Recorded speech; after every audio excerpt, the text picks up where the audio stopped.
Today we're gonna dive into the world of cheesy goodness with cheese puffs, or the French call them cheese gougères, or gougeres, something like that. Anyway, cheese puffs much easier.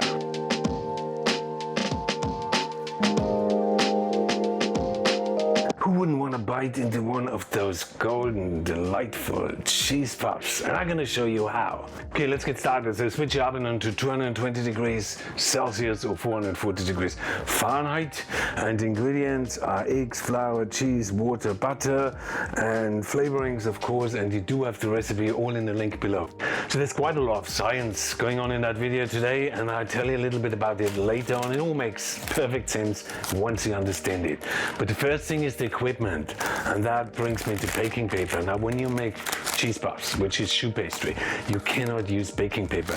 Baking paper causes condensation because the steam between paper and choux pastry or cheese puffs cannot escape, and what it means, they will stay soggy underneath, and I take them out of the oven and they often collapse just like a souffle. I mean, silicone paper is pretty good, you can use that, but the best thing is that you just grease your tray as it is with butter and you put nothing else on it. There we go. So next is we're going to cook the choux pastry. So turn on the heat. The first thing is water. Depending on recipe, if you would make it clear, it would probably ask you for half milk, half water. Would you make churros, it probably would ask you just for milk. So the next thing is the fat. In that case, it's butter that goes into. You then add some salt, a bit of pepper if you want. When you could put some chopped herbs in it, like rosemary, thyme. Smoked paprika is really nice. A lot of people do that. A bit of nutmeg. So kind of be creative what you put in there, but it very much depends on what you're going to serve your cheese gougères with, because I'm going to serve mine with champagne today, so I keep them really plain in flavor and let the cheese be the star. So the next thing you need to do is you need to bring that to a strong boil. Now, if you're going to add the flour too early and that is not fully boiling or the fat is not fully dissolved, you will then have a situation where the starch molecules can't fully expand, and if they can't fully expand, the pastry basically has gone wrong and there is nothing you can do to save it.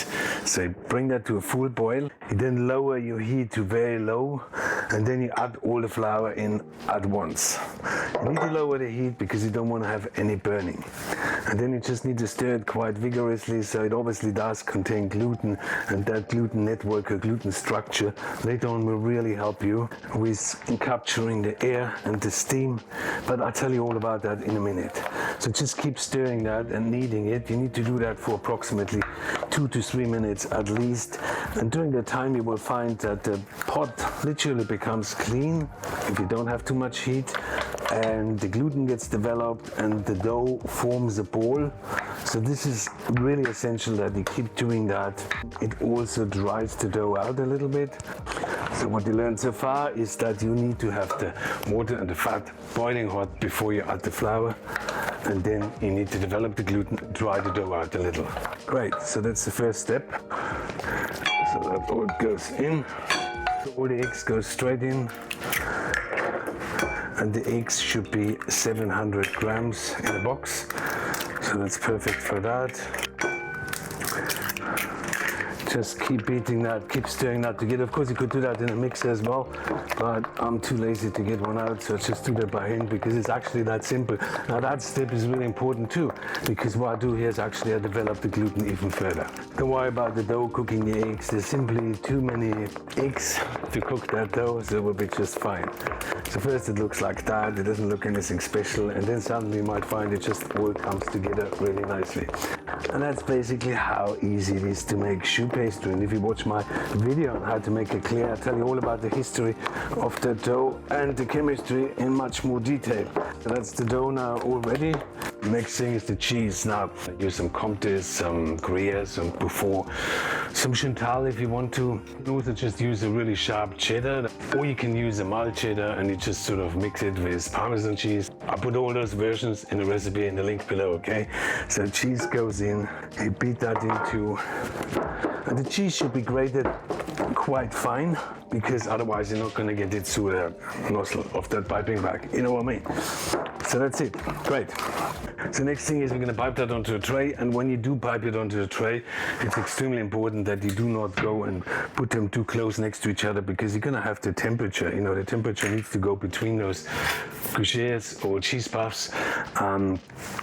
If you put them too close onto the tray, you know what's going to happen is the heat can't travel in between, they don't cook on the sides properly, and then you take them out later on and they're not crispy, and most likely they will, on top of it, they will collapse. So spread them out really well on your tray, and I'll show you now how to pipe it. Put the nozzle in, fold the piping bag over, like so. You see that? Just like so. Okay, and you just scoop that in. So by folding it over, obviously you can get all that stuff much deeper into the bag. Roll the sleeve back, like so. Turn it on the top, like so. Because most of the pressure will come from the back here, okay? So we're just going to keep adjusting on the top, squeeze, adjust, squeeze, adjust, squeeze. And through that you're going to have a really even pressure onto your piping bag, and it will make it so much easier to pipe anything really. So no movement, you stay approximately 1.5 centimeters above the tray, and you stand on the same spot. You then press, squeeze, you release the pressure, you pull it off. Easy. Go one spot, find your spot, pipe it on, stop the pressure, pull off. The number one mistake that I find what people do with the cheese puffs or choux pastry, or literally with anything they bake, is that they put two trays into the oven at a time.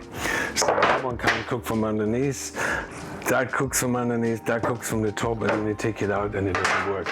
So one tray, and that's with any baking, one tray at a time. You don't have an industrial ovens like chefs have, so you can only ever cook one tray at a time. Otherwise it will cook uneven. In the case of choux pastry, it's actually a real disaster. The next thing is obviously the cheese on the top.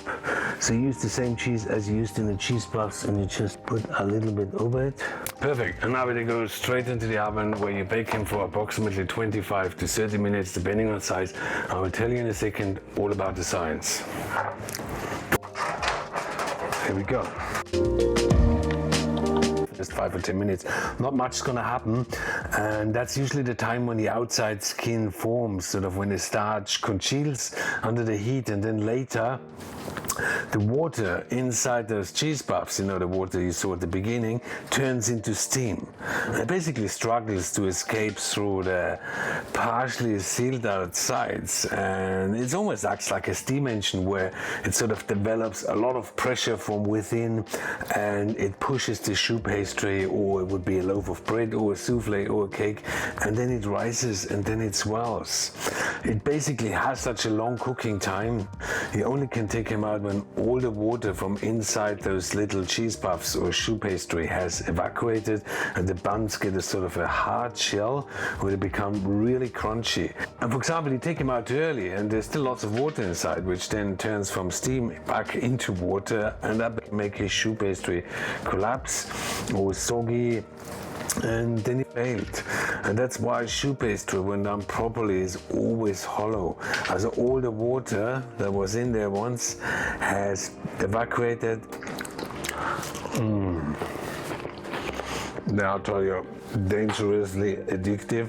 Now you can freeze them, you can rebake them, put them in the fridge for a week, they last easily, and then you just bake them up like you do it with bread before you serve them.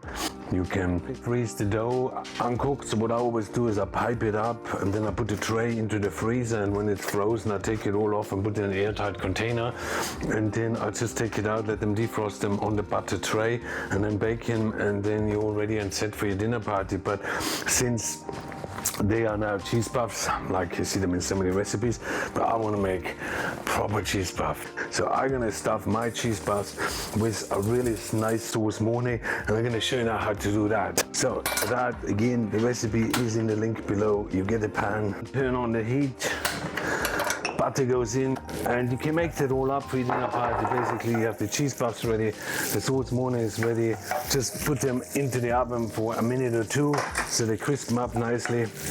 And the Mornay, you just keep it nice and warm, and then you just fill it the way I will show you, and then we're gonna cook that on a low heat for 2 to 3 minutes, and you will see that the flour sort of starts to fry.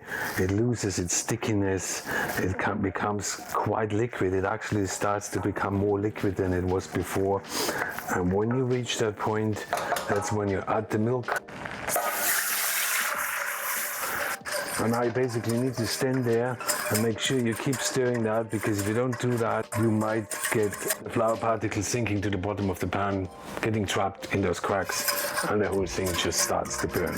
You season that with a bit of salt, a pinch of nutmeg if you like it, and then just keep stirring that, bring it to the boil. If I want to make a really elegant sauce Mornay, I could cook it for several hours. We'll basically put it on the lowest of the lowest heat, and then I put a cartouche on the top, which I'll show you now how to make it. Piece of baking paper folded like so, folded like so, folded again, and like so. So like that, then you pull off the center or the tip, you cut that off, you measure it in right to the middle, you leave a sort of a half a centimeter extra on the sides, and then you put that cartouche on it and let that simmer a bit along, and so that it becomes a much nicer Mornay. And because the steam can evaporate from the sides, the steam can evaporate through the center, you're not going to get a skin on the top. And then when you're finished, you take the cartouche out like so, you fold the cartouche like so, like so. See, there's a trick to anything in French cooking. And then you squeeze that all out and make sure you burn your fingers. Add the cheese, and again there will be some Gruyere, some beaufort, some Chantal, whatever you used in a recipe. Stir that in. So it's very important that the sauce doesn't boil anymore, because the cheese otherwise can break and become gooey. To finish off, you put an egg yolk in it as well. There we go, that's your sauce Mornay. And then you let that chill down to 40 to 50 degrees. You don't want to have it too hot, because it's going to be very hard to fill it. Cut the tip, push the nozzle in, so twist forward, push that in.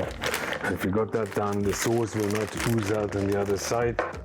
And then I fill in my sauce, put the piping bag together, lift that out, twist it on the top, and then release the piping bag, push the sauce forward, and pipe it straight into your cheese puffs. It's a bit of a messy job, so that you're gonna have to do last minute just before you serve it. Here we go.